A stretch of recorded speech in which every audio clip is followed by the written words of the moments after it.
Assalamualaikum. Hai. So apa khabar? So alhamdulillah saya berada di mana ni? Di Bukit Melati Nilai. Okey, salam Ramadan. Salam Lailatul Qadar. So jadi saya nak share sikit tentang break our limits. Okey. So jadi lah kadang-kadang kita tak perasan bahawa kita ni meletakkan limit kepada keupayaan ataupun potensi sebenar kita. Setuju tak? Tak apa, tak setuju pun tak apa. Tapi ini based on pengalaman saya. Kan kadang-kadang saya sendiri letakkan what is my limitation kan. Saya letakkan limit.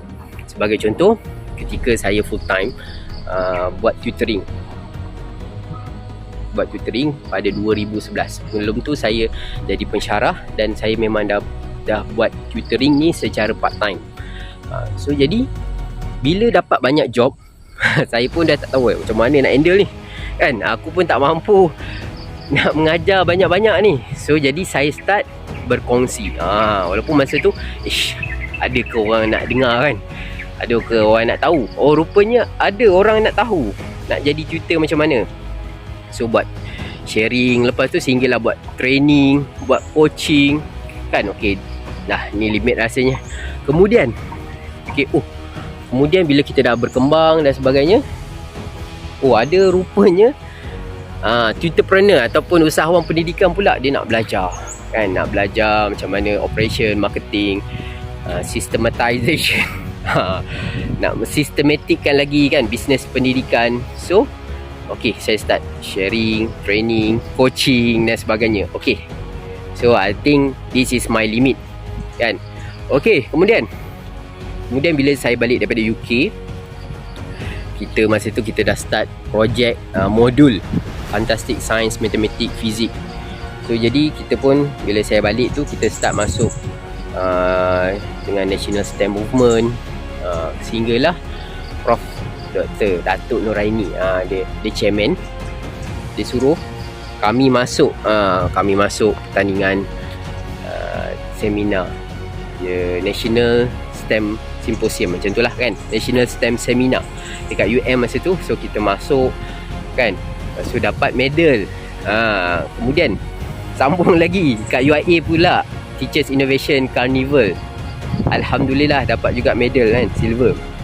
Tapi yang paling mahal ketika itu adalah saya jumpa Puan Zarina. Saya kenal lagi, kita panggil dia biasa Kak Zarina kan. Dia memang sporting employee, pegawai PPD. So beliau pun ada masa tu beliau ada buat modul matematik kan, ada tools lah, ABM, alat bantu mengajar. So jadi Puan Zarina dia tengok je masa tu, sebab kita orang datang ke booth, kita present kan. So tak sangka ada mata-mata memerhati, termasuk Puan Zarina ni lah tadi lah. Kemudian bila dah habis tu dia approach lah kan, of course lah kita bertukar-tukar info dan sebagainya. So dia kata nak tak share dengan guru-guru. Masa tu beliau adalah pegawai PPD dekat Rompin lah. Beliau train cikgu-cikgu, guru-guru kan. Beliau adalah SISC Plus. SISC Plus ni pegawai yang train guru-guru lah di sekolah. So beliau nak share tak? Dia kata wow. Saya macam terkesima sekejap. Wow, nak share dengan cikgu-cikgu. Wow, cikgu ni biasa pengalaman dah banyak kan, dah ada kepakaran. So jadi tapi kami dah bincang, last kali kita kata jom kita go for it. Go for it. Walaupun kita tak prepare dan sebagainya, tapi yes, ada orang dia dapat melihat potensi tersebut. So jadi kita bismillah jalan kan. Masa tu saya, Coach Isa, Coach Amir, Cikgu Ricky, kemudian Seraj pun sekali berkongsi. Dan kita tak sangka bila kita berkongsi tu, kita dapat feedback yang positif daripada guru-guru lah. Itulah permulaan journey. Sebelum lepas tu kita pergi ke PPD Kuala Selangor, PPD Kuala Pilah, PPD Baling kan. So itu pengalaman lah. So saya rasa ni dah limit lah share dengan cikgu kan, nak share dengan siapa lagi.